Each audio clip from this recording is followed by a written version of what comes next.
आज चाहिँ हाम्रो यहाँनिर के भन्छ निटिङको काम भइरहेछ, सिक्ने काम भइरहेछ यहाँनिर। नानीहरूले चाहिँ यहाँनिर के भएछ नि सिकिरहेको छ निटिङ।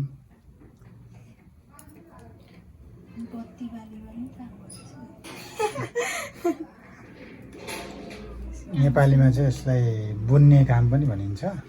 हाम्रो चर्चको नानीहरूले चाहिँ यहाँनिर निटिङको काम सिकिरहेको छ।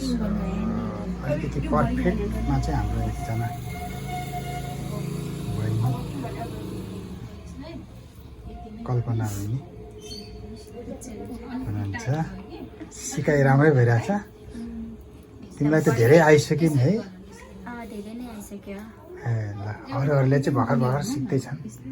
एउटा टोपी बुनिसके। एउटा टोपी नै बुनिसक्यो। ए ल ल